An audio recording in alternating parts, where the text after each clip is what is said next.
का जिक्र किया तो यूएई ने 950 पाकिस्तानियों को लात मार के दुबई से बाहर निकाल दिया। वहां पर पाकिस्तानियों के लिए रूल जो है वो कितने ज्यादा सख्त हो गया आपने देखा। अब तो मोस्टली पाकिस्तानियों को यूएई का वीजा भी नहीं मिल रहा। मजा आया। क्या वजह है कि पूरी दुनिया इंडिया के प्राइम मिनिस्टर नरेंद्र मोदी को सुनना पसंद करती है, जिसे हम चाय बेचने वाला कहते हैं। पूरी दुनिया इंडिया के प्राइम मिनिस्टर नरेंद्र मोदी को सुनने के लिए कतार में लगती है। Oh my God! Wow! उनका इंतजार करती है, लेकिन कोई भी पाकिस्तान के प्राइम मिनिस्टर को सुनना पसंद नहीं करता। गजब बेइज्जती है।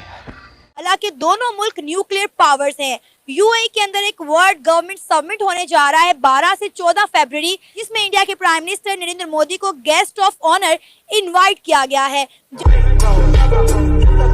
जहां पे इंडिया के प्राइम मिनिस्टर नरेंद्र मोदी दुनिया का बनने वाला सबसे बड़ा मंदिर उसका इफ्तिताह भी करेंगे। इसी मुद्दे पर आज हम बात करेंगे पाकिस्तान के अवाम से, तो आइए चलिए हमारे साथ।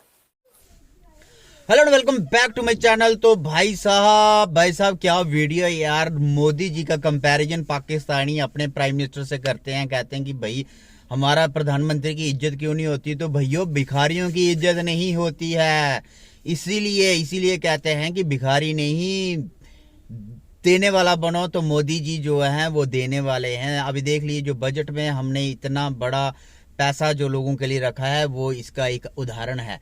तो बाकी बात ऐसे है कि अब आप लोगों को चैनल को सब्सक्राइब करना है और वीडियो पूरी देखनी है। तो चलते हैं पहले पाकिस्तानियों के पास और देखते हैं वीडियो। वसीम इकबाल, जुहैब अरशद। वसीम सर, क्या करते हैं आप? मैं एडवोकेट हूँ बाय प्रोफेशन।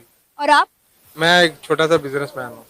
जबरदस्त सर, बड़ी ही अमेजिंग खबर सामने आई है कि यूएई यानी अबू धाबी के अंदर एक बहुत बड़ा जो है हिंदू टेंपल बनाया गया है, तकरीबन 27 एकड़ रकबे पर। और 14 फरवरी को इंडिया के प्राइम मिनिस्टर नरेंद्र मोदी जो हैं वो इस मंदिर का इफ्तिताह करने के लिए दुबई में इनवाइट किए जाएंगे। क्या कहेंगे सर, हमने देखा है कि वक्त के साथ साथ दुबई और इंडिया के ताल्लुकात बहुत ज़्यादा बेहतर होते जा रहे हैं और पाकिस्तानियों के लिए दुबई में उतनी ही ज़्यादा सख्तियाँ होती जा रही हैं।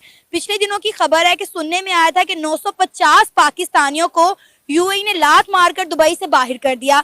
लेकिन इंडिया के प्राइम मिनिस्टर नरेंद्र मोदी जब दुबई जाते हैं तो रात के 2 बजे दुबई के प्रिंस उन्हें वेलकम भी करते हैं, फ्रेंडशिप बैंड भी पहनाते हैं और उनको ये अहद भी देते हैं कि दुबई में रहने वाले हिंदू उनकी जिम्मेदारी हैं।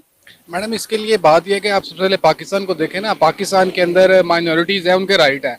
हम बीइंग इस्लामिक स्टेट हम हर एक के लिए इक्वालिटी रखते हैं कि वो as a Muslim state Muslims के तो जो राइट्स हैं हम साथ साथ माइनॉरिटीज़ को करते हैं। ये इधर लाहौर में के अंदर भी मंदिर है, चर्च भी है, तो हम उनको बंद तो नहीं कर सकते। अगर दुबई के अंदर हो रहा है तो दुबई का अपना एक पर्सपेक्टिव है, उनका एक अपना माइंडसेट है कि वो इसको क्यों कर रहे हैं क्यों नहीं कर रहे। और वहाँ पे अगर हिंदुइज्म की जो कम्युनिटी है वो बढ़ रही है तो ऑब्वियसली बात है कि वो लोग चाहेंगे कि हमारे लिए ये चीज़ें हों ताकि हम अपना रिलीजियस जो भी उनका सिस्टम, आप उनको ये तो नहीं कह सकते कि बंद कर देंगे, हम करने नहीं देंगे। तो इसका इंटरनेशनल तौर पर भी आपके ऊपर जो है ना वो इफेक्ट पड़ेगा कि ये जो है कंट्री है पाकिस्तान या दुबई है या मुस्लिम कंट्री है कि ये साइडलाइन करते हैं, क्योंकि एक ऑलरेडी हमारे के टैग लगा हुआ है कि हम जो है ना टेररिस्ट को बहुत सपोर्ट करते हैं। तो उन चीज़ों को भी देखा जाए तो ये अगर कर रहे हैं तो इशू नहीं है। देखिए बाकी ये है कि दुबई के अंदर यहाँ तो अगर वो मॉस्क वगैरह खत्म कर रहे हैं तो समझ आती है, जो किसकी पॉसिबिलिटी नहीं है। हमारा तो जीना मरना इस्लाम है ना, तो दुबई वालों का भी वो है। लेकिन बेसिकली इसका जो उनका मेन पर्पस है जो मुझे लगता है वो ये है कि इनकम को जनरेट करना है, लोगों को हिंदू कम्युनिटी को उधर मोटिवेट करना है कि आप इधर आए, आपको हर तरह से हम फैसिलिटेट करेंगे। जैसे कि हम इधर करते हैं, हमारे इधर क्रिसमस होती है तो हमारे प्राइम मिनिस्टर या सीएम वगैरह जाते हैं, वो इन चीज़ों को बाकायदा सेलिब्रेशन के अंदर पार्ट एंड पार्सल होते हैं और एक मैसेज देते हैं कि हम अपनी माइनॉरिटीज़ के साथ है। और सेम अगर वो कर रहे हैं तो इशू कोई नहीं है। इसको आप पॉजिटिव थिंकिंग में सोचें। नेगेटिविटी के अंदर तो अगर जाएंगे तो फिर तो हम किसी के साथ भी कोई चीज़ नहीं कर सकते। तो ये है कि इसको ठीक है, लेकिन इसका इफेक्ट ये है कि हमें अपने आप को बेहतर करना चाहिए। हमारी इकोनॉमी बेहतर होगी तो हर बंदा हमें कहेगा, हमें साथ लेके चलेगा। अब घर के अंदर ये चीज़ें होती हैं कि जो ज़्यादा कमाता है ना बात उसी की मानी, तो ये चीज़ें होती हैं। हमने बेसिकली तनकीद करना समझ लिया हर चीज़ के ऊपर, उसको पॉजिटिव पर्सपेक्टिव में देखें ताकि हम लोग भी सीखें, दुनिया से सीखें। अगर कोई अच्छा काम कहीं भी हो रहा है तो उसको अडॉप्ट करना चाहिए। इधर मैं अगर तनकीद करूं किसी भी क्रिश्चियनिटी कंट्री के, यूरोपियन कंट्री कि वो ऐसे हैं या वो गलत हैं, तो मुझे वीज़ा मिलेगा तो मैं सोचूंगा भी नहीं है, मैं कहूँगा मैं जा रहा हूँ। तो ये चीज़ें हैं, ये डबल स्टैंडर्ड हमें ख़त्म करना चाहिए। बात सर बहुत अच्छी बात है कि वहां पर रहने वाली हर कम्युनिटी का ख्याल रखा जा रहा है, लेकिन समझ में ये नहीं आ रहा कि यूएई या दूसरी इस्लामी ममालिक के जो ताल्लुकात पाकिस्तान के साथ बेहतर होने चाहिए। जहीरुल हसन। अबूजर गफारी। क्या करते हैं सर आप? मैं चाइना में पीएचडी कर रहा हूँ, साथ ही जॉब भी कर रहा हूँ वहाँ पे। और आप? मैंने सिविल इंजीनियरिंग किया और इंटरनेशनल रिलेशंस में आगे एमफिल करने लगा। जबरदस्त। सर आपने खबर सुनी होगी कि पिछले साल की खबर है कि यूएई अबू धाबी में दुनिया का सबसे बड़ा हिंदू टेम्पल बनाया जा रहा था, जो कि अब तामीर हो चुका है और 14 फरवरी को इस हिंदू टेम्पल का इफ्तिताह किया जाएगा। ये दुनिया का सबसे बड़ा टेम्पल बताया जा रहा है, 27 एकड़ रकबे पर बनाया गया है। 14 फरवरी को इंडिया के प्राइम मिनिस्टर नरेंद्र मोदी को स्पेशली इनवाइट किया जा रहा है यूएई में कि वो आए और इस टेम्पल का इफ्तिताह करें। एज अ पाकिस्तानी क्या कहेंगे? गुजरते वक्त के साथ साथ हम देख रहे हैं कि बहुत सारे इस्लामी ममालिक का रुझान पाकिस्तान की बजाय इंडिया की तरफ बढ़ रहा है। इसमें बारे में सबसे पहले तो मैं आपको ये बताना चाह रहा हूँ कि मैं यूएई में भी कुछ अर्सा जॉब करता रहा हूँ। अब इस टाइम मैं फ़िलहाल चाइना में हूँ। तो इसमें ये चीज़ें हम देख रहे हैं कि आप इसमें सबसे पहले तो हमें जो है ना कोई लाइव एग्जांपल बनना पड़ेगा, हमें अपने आप को इम्प्रूव करना पड़ेगा। हम इस चीज़ को ब्लेम गेम करें कि हमारी तरफ लोगों का रुझान नहीं हो रहा, तो फर्स्ट ऑफ ऑल तो हम अपनी इकनॉमिक हालात देखें। अब ये तो एक क्लियर सी सिचुएशन है कि इंडिया एक बहुत बड़ी इकनॉमिक पावर है एंड एवरीथिंग जो है ना अब आजकल आई थिंक कि हमारे जो मैक्सिमम अरब ममालिक हैं उनके जो रुझान है वो हमने देखा है कि वो इसराइल की तरफ भी है, ठीक है।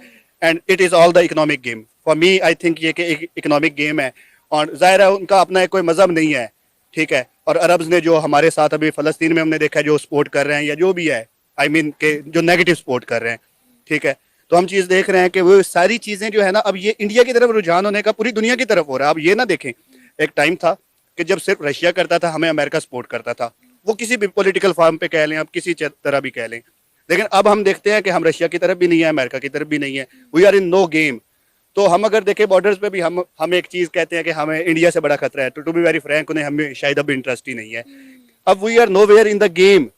तो हमें सबसे पहले तो अपने आप को गेम में लाना पड़ेगा। हम देखते हैं जब अब मेरे जैसा एक बंदा जब बाहर जाता है वापसी आपके अपने ट्रस्ट करें, हम अपने आप को जिस हालत में देखते हैं ना, खुद शर्मिंदगी फील होती है कि हम अपने आप को क्या प्रेजेंट कर रहे हैं दुनिया के सामने। हम जब इशारे पे खड़े होते हैं, एक भीख मांगने वाला आता है, हम देखते हैं कि हमारी ये एक आउटलुक जा रही है बाहर से जब बंदा आता है। तो बीइंग अ कॉम हम अब यहीं प्रेजेंट कर रहे हैं। हम एक भिखारी हैं, हम कर्जा मांगते हैं, अपना सिस्टम चलाते हैं, अपने रिसोर्सेज को हम इस्तेमाल में लाते नहीं हैं। जो पॉलिटिकल हालात है वो हम देख रहे हैं। There is nothing like politics. एक चीज़ है वो प्री प्लान सेटअप के थ्रू चल रही है और हमारे जो हालात हैं वो दिन ब दिन बिगड़ते जा रहे हैं। करेंसी की हालत हमारी ख़राब हो रही है। तो अब हम में लोगों को इंटरेस्ट नहीं है और अरब ममालिक से हमें ये शिकवा होना ही नहीं शायद चाहिए, क्योंकि उनकी कोई आइडियोलॉजी, कोई इस्लाम पे वो बने नहीं।